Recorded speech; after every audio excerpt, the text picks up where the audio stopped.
Wonderful. The floor is yours. Thank you.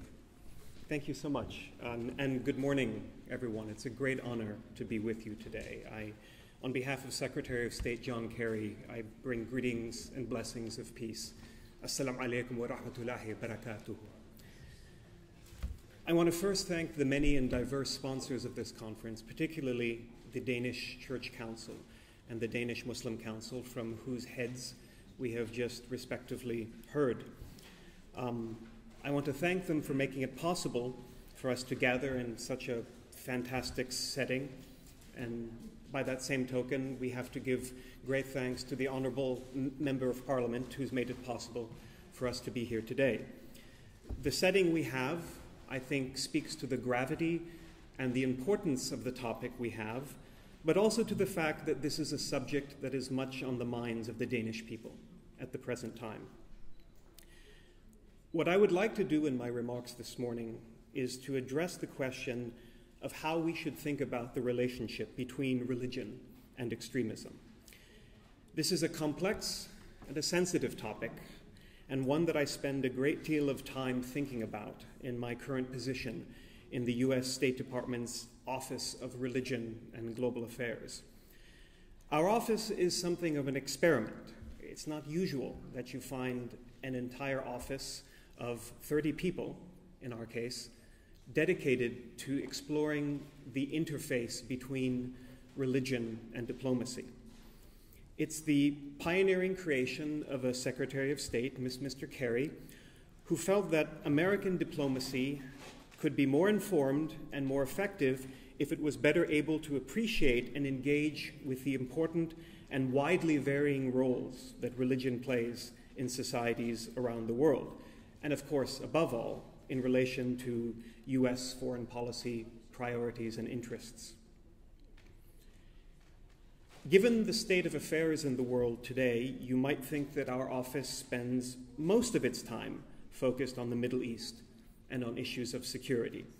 It might therefore surprise you to learn that we spend just as much time working on the interface of religious communities and efforts to combat climate change, or the reopening of US diplomatic relations with Cuba. So pervasive is the presence and influence of religion in almost all walks of life and in many domains of foreign policy. But in the face of the enormous challenge from ISIL and other militant groups that claim a religious basis for their actions, our team in the office does, of course, focus on religion and violent extremism. In my remarks this morning, I want to talk a little bit about how we think about the relationship between religion and violent extremism, simply because the question of countering violent extremism, or CVE, the policy acronym we use for this, is reaching a height in policy discussions today. And in almost all of our discussions of countering violent extremism, the question of religion always comes into the picture. But I think many of my colleagues in government feel uncomfortable because they're not entirely sure how to think about religion, either as part of the problem, or as our colleague cautioned and reminded us, the misuse of religion as part of the problem, but also the idea that engagement with, partnership with religious leaders and actors can and should be part of the solution. But again, how should we go about doing that? That's the main question that I want to explore this morning. But I do also want to talk a little bit about interfaith activity as a specific approach to countering extremism, both in contexts such as Denmark and in my own country, but as many of us here are visiting from and spend a lot of time thinking about the Middle East, I do also want to touch briefly upon the question of how we should think about interfaith approaches to the many conflicts that plague that region right now. With respect to the connection between religion and violent extremism, I'll discuss our approach to this issue in three ways: how violent extremists exploit religion, how to think about engaging religious leaders, and finally, the role of interfaith approaches in dealing with this challenge.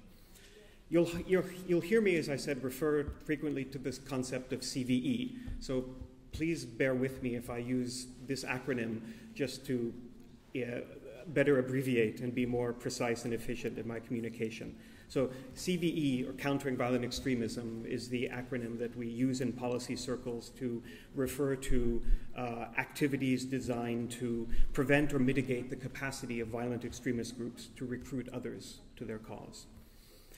First, I think we need to recognize that religion is rarely the only or the primary driver of violent extremism. Our research and experience shows that radicalization toward violence is a multi-causal and sometimes non-linear process. A variety of factors can be the source of grievances, including localized conflicts, state-sponsored violence, corruption, political and socioeconomic marginalization.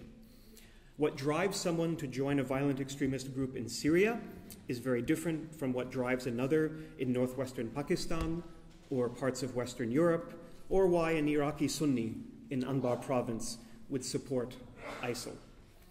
So before deciding on any type of CVE engagement, our experience shows that research should be conducted to better understand drivers of violent extremism in specific localities or among a specific target audience.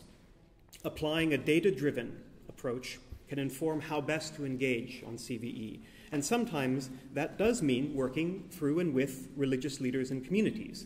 But sometimes it leads us to focus on other institutions and spaces in civil society. In other words, coming to grips with the specific drivers of violent extremism in a given context will help us to understand when it is relevant to engage with questions of religion, but it also helps us to understand when a focus on religion can lead us to ask entirely the wrong questions. Second, when considering a CVE response, it is also helpful to understand how violent extremists tend to instrumentalize, and in the words of the speaker before me, misuse religion. So violent extremist groups use religion in various ways. Sometimes religion serves as a useful way to create a sense of collective identity that can be politically mobilized. Sometimes religion operates as a narrative or a meta-narrative that helps to provide a framework of meaning that allows people to make sense of multiple sources of grievance and disaffection. Sometimes it provides seeming justification or legitimation for engaging in violent activity or other extreme acts. And sometimes it functions as a means by which quite prosaic and worldly conflicts are imbued with a sense of eternal and otherworldly purpose.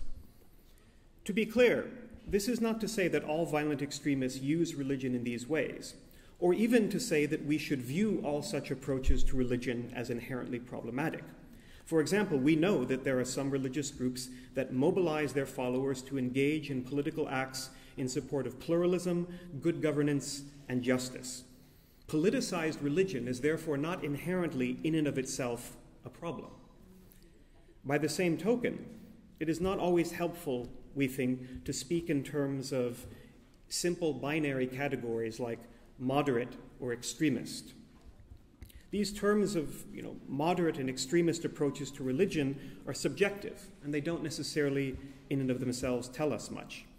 Therefore, our policy approach in the US government is one that tries to avoid such labels, particularly when some of the specific terminology associated with, for example, currents and trends in the Muslim world, such as Salafi or Sufi, involve broad and simplistic generalizations, right? And we see this constantly, the idea that if one is a Sufi, then somehow one is nice and cuddly and not possibly engaged in violence, and if one is a Salafi, then one is extreme and ultra-conservative and possibly engaged in violence. It just makes no sense if you look at the reality of the world. There are plenty of ultra-conservative Sufi groups that have been involved in violence, and likewise there are many instances when Salafi groups have been and played crucially important roles in blocking violent extremism. We focus instead on the substance of what various groups do and say, regardless of what they happen to be called. I next want to address the question of how we should think about the role of religious leaders and actors in addressing the challenge of violent extremism. Based on our experience, we have identified a few general guidelines for engaging religious institutions, leaders, and communities on these instances. And I'll briefly go through each of these points. The first is a point about broadening engagement. Religious leaders often play broad societal roles and should not only be engaged on violent extremism issues or viewed exclusively as people whose role it is to generate counter-narratives or theological antidotes to terrorism. Rather, we need to recognize that religious leaders and religious actors play a broad range of roles across all functions and sectors of society. So if one is trying to address violent extremism through programs focused on corruption or socioeconomic mobility, there's a role for religious leaders in that kind of work, even though the work itself is not ostensibly focused on religion. Second, it's important, vitally important, to respect and facilitate the independence of religious leaders. When engaging religious organizations and actors, one must take great care to respect this independence. Countries in which the state co-opts religious authorities often leaves no space for independent leaders to credibly challenge violent extremist views. Likewise, religious institutions affiliated with or too close to the state may have the reputation amongst populations and publics of being little more than government mouthpieces, and thus less credible. That said, these same institutions in some countries do possess significant infrastructure, and some have enduring reputations as centers of religious scholarship. So you need to strike a balance. Third is the importance of a focus on local drivers and local voices. In much of the CVE debates in the policy world over the last year, there has tended to be a lot of emphasis on religious leaders who have a sort of transnational, global character or portfolio. But the reality is that just as most of the drivers and causes of violent extremism are local, the most effective voices in addressing those drivers will also be local voices. The transnational Grand Mufti, who has a Twitter account and maybe says some interesting things about moderate Islam on Twitter, is not going to be heard in the streets of Mogadishu, or the streets of Karachi, or the streets of Atlanta, Georgia, in my own country. This focus on provincial and local level leaders as more credible is vitally important. Fourth, I think we need to think long term. While I've just spoken of some of the limitations associated with the sort of global transnational type of religious figures, some of these same figures actually do have unique capacities because they are leaders and custodians of global networks of scholarship and knowledge production that potentially have a vital role to play in the much longer term but crucially important effort to revitalize and reshape approaches to the generation of Islamic scholarship and education. The impulse of CVE as a governmental policy paradigm, like many policy approaches, is short-term in nature. But we're never going to address these issues if our thinking and approaches are short-term in orientation. We need to figure out how to enable and support tectonic generational projects of reform and intellectual revitalization. And in that case, some of these religious leaders that have the ability to build connections and to mobilize constituencies across a broad range of societies have a vital role to play. Fifth, we must engage women. As conventionally understood, religious leaders, that term, tends to be older men, and it is thus imperative to include women and other non-traditional religious voices when engaging religious communities on these issues. Focusing exclusively on the role of men can reinforce the male domination of religious communities and miss the key role that women play as shapers of religious knowledge and in countering violent extremism. Sixth, and here I am speaking as much to my own government colleagues as anyone else. I have the luxury of having two hats. I do currently work for the US government, but my primary professional vocation is as an academic whose job is sometimes to point out when government is making mistakes. And I try to exploit that dual identity in my current role as much as possible. So I get to change costumes many times each day. Those of us working in policy spaces need to be willing to get outside our comfort zone. Because another issue affecting the credibility of religious leaders in countering violent extremism is his or her stance regarding political and foreign policy issues. Religious leaders critical of government policies, including the policies of my own government, are sometimes more credible among religious communities than their counterparts who appear to be sympathetic to Western policies, sometimes, and let's be honest, in order to gain the support and funding to be involved in this kind of work. I point this out to say that CVE engagements cannot and should not be limited to those with whom governments are most comfortable working. Governments should have broad-based engagement with key actors, even if they are critical of government policies. Finally, my last point in this particular section is to emphasize the importance of not subordinating human rights to the effort to counter violent extremism. The protection of human rights, including religious freedom, freedom of expression, and freedom of association and of assembly, are central to effective CVE engagements. CVE activities should not be allowed to serve as covers for restricting peaceful political and religious activities. Restricting these peaceful practices in the name of countering violent extremism is counterproductive.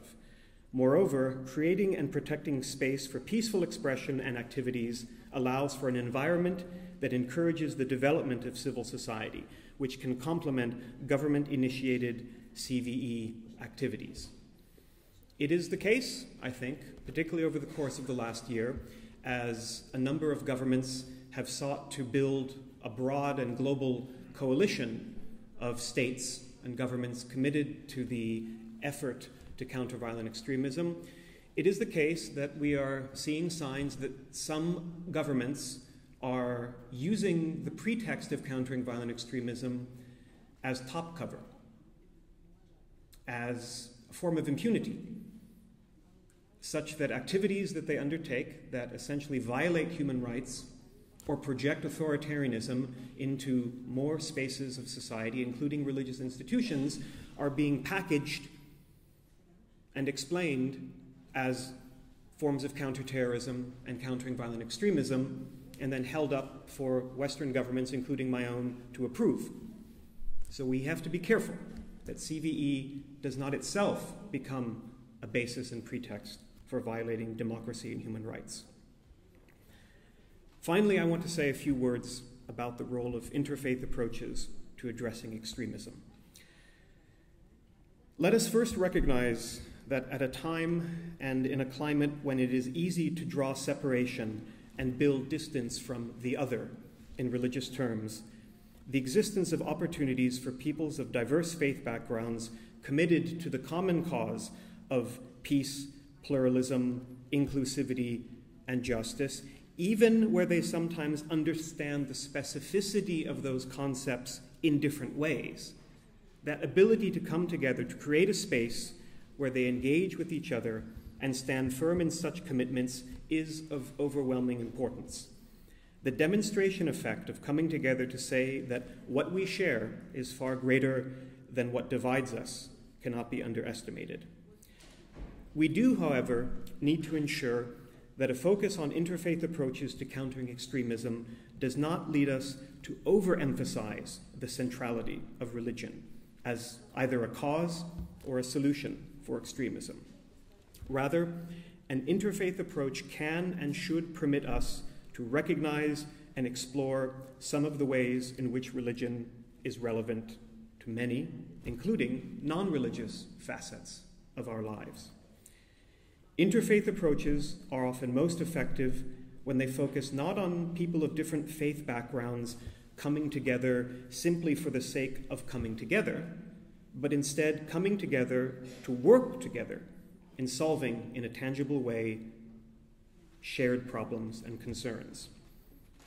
As I've already indicated earlier, we know that the sources and drivers of extremism are many and diverse, so there is clearly plenty of work to be done together to address for example, the social and economic alienation of youth, particularly those of immigrant background. Moreover, in an environment in Europe today, and perhaps also in my own country, in which those who seek to feed on suspicion, fear, and hate seem to enjoy something of an advantage, the steadfast efforts of religious communities to stand together and to enable informed and reasoned discussions of valid concerns is so important. At a time when it is easy and even tempting to see religion as the source of the problem, I hope that we can also recognize that interfaith engagement is also one of the most powerful solutions. And by way of conclusion, just a few brief words on this question as it bears on current conflicts in the Middle East. I recognize and appreciate that we're trying to solve many problems together over the next few days. Things being discussed closer to home here in Denmark, and things going on far away, but maybe not so far away, given how closely connected we are today. It is certainly the case that when thinking about current conflicts raging in the Arab world, the war in Syria, conflicts in Libya, Yemen, Iraq, it's easy to look at those conflicts and to identify religion in some way as supposedly the basis of these conflicts. How commonly do we hear it said today that sectarianism and sectarian tensions is the new defining divide within societies of the Arab world? It's easy and tempting to simply ascribe to religion the role of malignancy. It's also a deeply problematic and a very impoverished way of looking at the situation, I think. In many conflicts around the world, we know that religious leaders, religious voices, spaces of religious and interreligious engagement have played vitally important and crucial roles in solving some of these kinds of conflicts.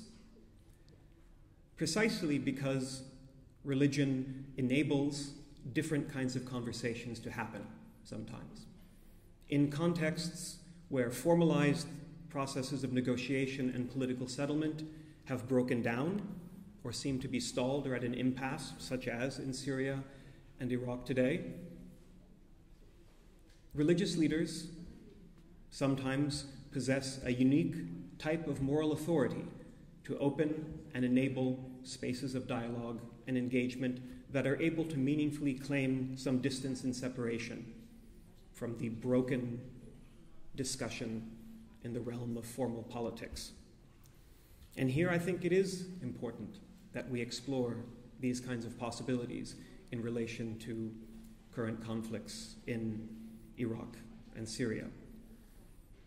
Indeed, we often describe these conflicts in terms of sectarianism, a set of terms that is inherently religious by its nature, and yet of course we know that with respect to a country like Iraq, the Sunni and Shia communities in that country are not in conflict with each other, primarily because of differences over matters of theology. We know that at their heart, these are issues of political grievance, conflicts over differential levels of access to economic and political resources that date back hundreds and hundreds of years, and where there has recently been an inversion of the political demographic that has been the basis of that country for so many years. For that reason, I think it's vitally important that religious leaders, Sunni and Shia alike, but of course representatives of the many religious minority communities, particularly in the north of Iraq, to come together to find a way to revitalize and to build momentum within the official national reconciliation process that proceeds under the auspices of Prime Minister Abadi in Baghdad. For ISIS has done more than simply seize territory in Iraq. ISIS has done more than simply commit heinous acts of violence, activities that, in the judgment of the US State Department, constitute acts of genocide. ISIS has done far more than this.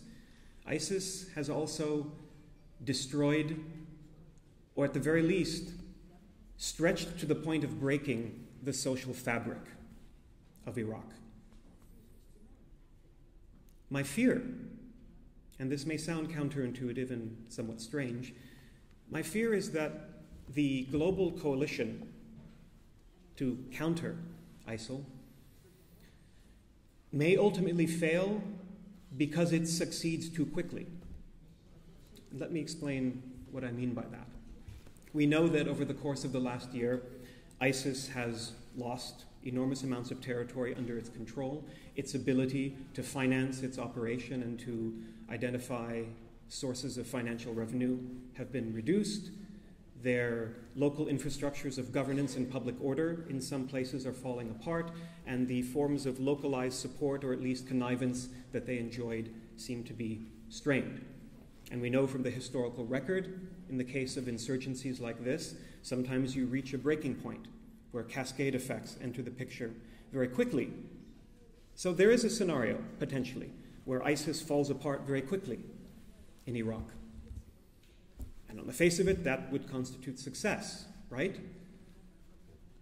But it's also potentially a very dangerous situation to be in because of the effects that the arrival of ISIS has had on Iraqi society, whereby communities that had been living together for hundreds, thousands of years and thought that they knew and trusted each other have fallen into relations of suspicion, distrust, and enmity as the scourge of ISIS entered their territory, and different groups had differential responses to that arrival, leaving in place conditions potentially where the sudden removal of ISIS leaves open the possibility that Iraq could fall into civil war, or leave in place conditions that allows the next version of ISIS to return in 6 months or a year or 2 years, or both, civil war and a new ISIS. Which means that we need to not just be thinking in terms of counter ISIS. We need to be thinking and investing in post-ISIS. The fact that we will never, in a country like Iraq, and please forgive me for focusing this final set of remarks on Iraq. It's the country that in some ways I work most closely on in my day-to-day work right now. We will never deal with the underlying issues until we make it possible for all Iraqi citizens to feel that they have a voice and stake in that society. And in that sense, the mission, the task of national reconciliation in that country is crucial. And it is one where I feel confident in saying that religious leaders of diverse backgrounds, but particularly Sunni and Shia, have an incredibly, and I think vitally important role to play. In some ways because their religious backgrounds and communities are perceived as somehow the source of the problem. They have the ability as shapers of opinion, as sources of moral authority, to open up ways of talking about these issues that will get at the heart of the politics, but through a different perspective. So thank you for giving me the opportunity to be with you today, to invite me. I'm confident that we are all going to benefit tremendously from these discussions over the next few days. Ladies and gentlemen, thank you very much.